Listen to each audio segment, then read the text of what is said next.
In question number 28, 7, 13, 19, dash, dash, dash, 205, how many terms are there in a given AP? How many terms? કેટલા terms આની અંદર છે એ આપણે શોધવાનું છે. So n, how many terms? Number of terms we want to find out, that is number of terms means n. We have to find out. L is a last term, that is 205, which is also recognized as an. So L is equal to an is equal to 205. 7 is a first term a. 13 minus 7, 13 minus 7 is a d, that is 6. So an is equal to a plus n minus 1 into d, where an is 205 last term, a is a first term 7, n is not given, d is equal to 6. Now 7 is in plus position, it transposes into left side, so 205 minus 7, it is 198. Now 6 is in multiply, it will be in the denominator, so 198 upon 6, it is 33. Minus 1 transpose into left side, so 33 plus 1, it is 34. Now here last term is given, that means this is a finite AP, okay, where in this question number 29 last term is not given, that means this AP is an infinite AP. 2, 7, 12.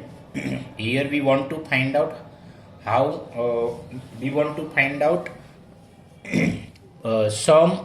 sum of first 10 terms. Sum of first 10 terms we have to find out as 10.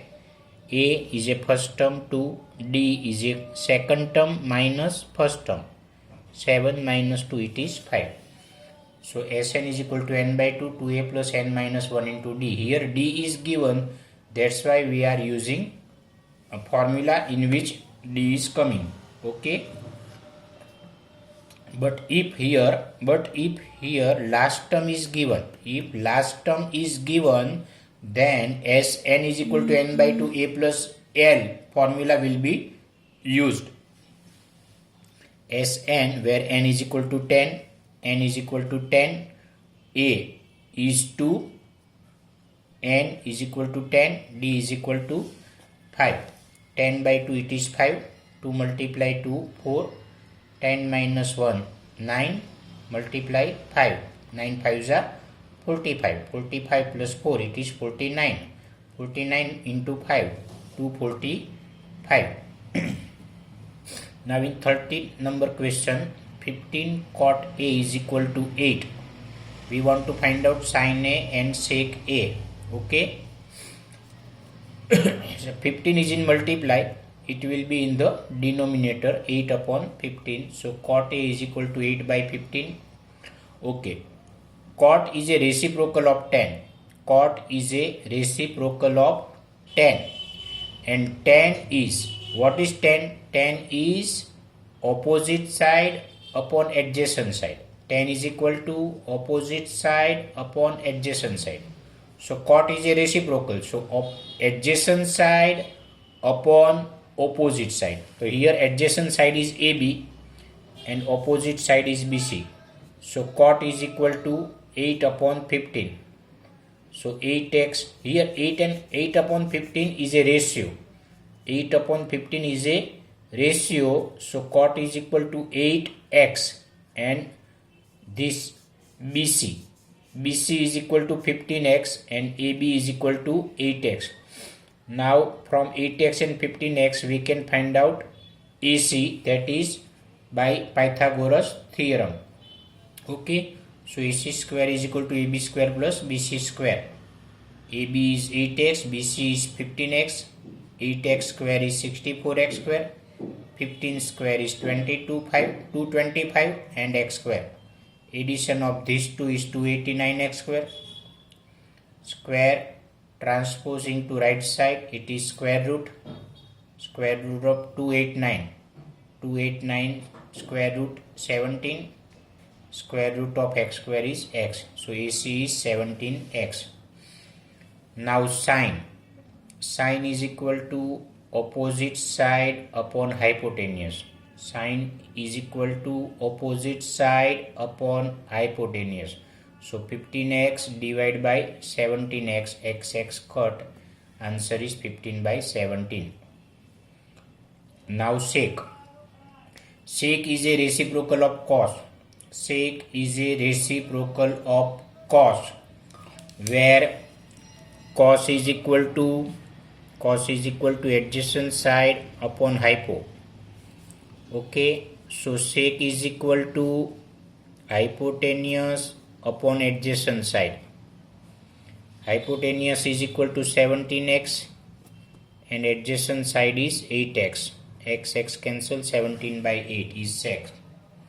Okay, in question 31, P is a point on a circle. OP is a radius where radius is 5. From point P on a circle, one tangent is drawn, that is PQ. From center of a circle, one line is drawn.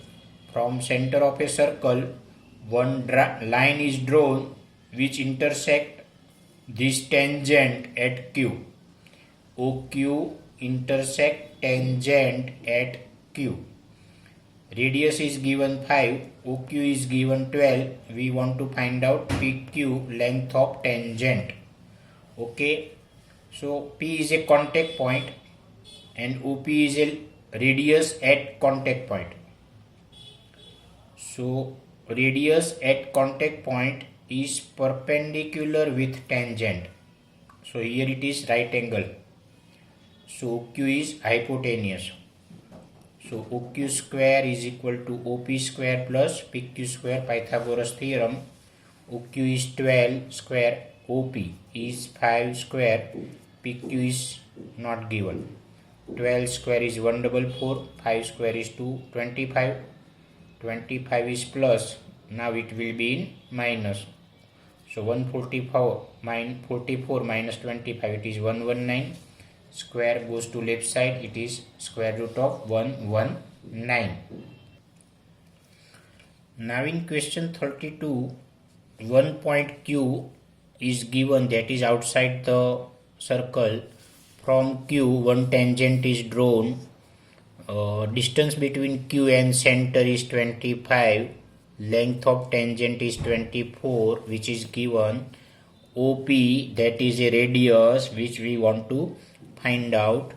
So P is a point on a circle and P is also point on a tangent. So P is a common point, so it is a contact point. P is a contact point and OP is a radius at the contact point. So radius at the contact point is perpendicular with tangent. Okay, so here P angle is 90. So in triangle OPQ, P is a right angle. So according to Pythagoras theorem, we can find OP.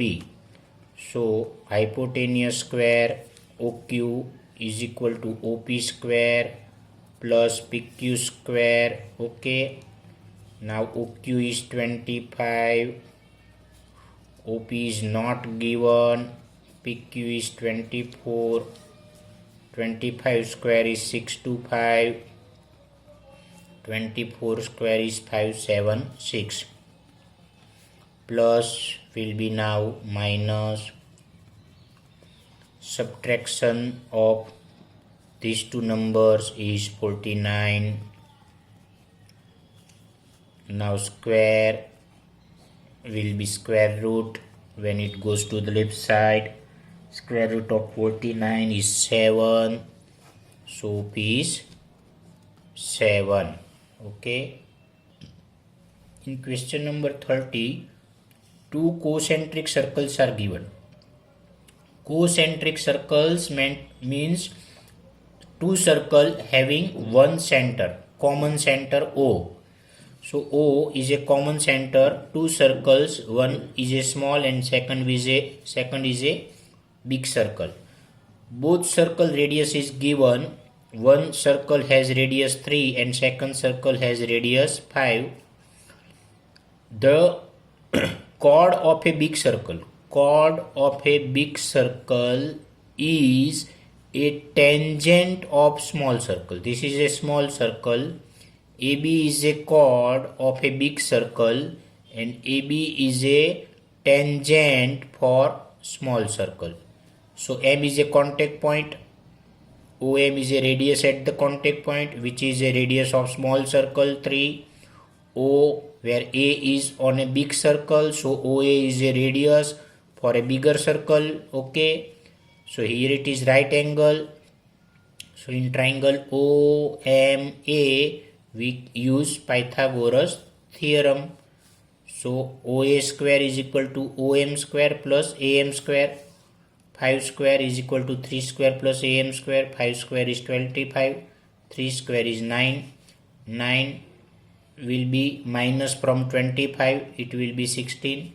Square goes to the left side. Square root of 16 is 4. Here M is midpoint of AB. So AM is 4. Then AB is double than AM. So 4 2 are 8. In question 34, one cube is given and on upside there is one semicircle. Okay, hemisphere is given, one cube is given and on upper side of a cube there is a hemisphere. Okay, the length of a cube is 7. Okay, this is 7. Okay, so what is the maximum length of the diameter of a hemisphere? Suppose yellow one is a hemisphere. Suppose, I know it is not, but you have to suppose that this is a hemisphere.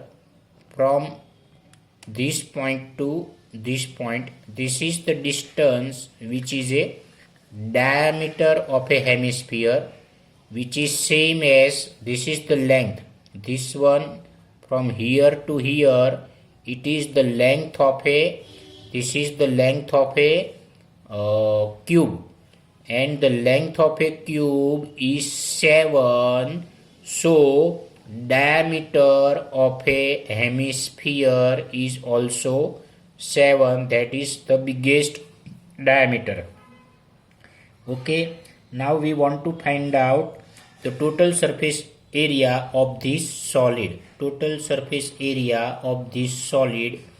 So one cube is given. So first of all, to find out total surface area of a given solid, we have to find out total surface area of this cube plus this is a hemisphere.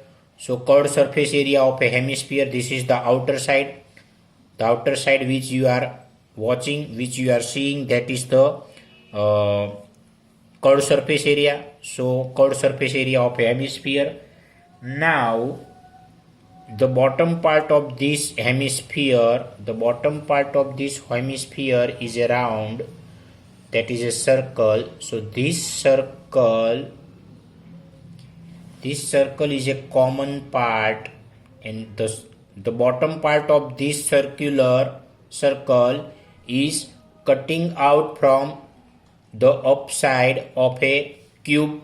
Okay, so it is a common. So that means to find out total surface area of a solid, we should take total surface area of cube plus curved surface area of hemisphere minus area of a base of a hemisphere, that is pi r square. Okay, now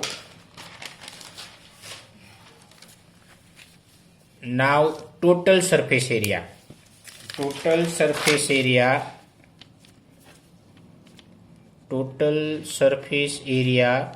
okay, of a solid is equal to 6L square, that is total surface area of cube, plus 2 pi r square, that is a curved surface area of a hemisphere, minus pi r square, that is common in hemisphere as well as in cube.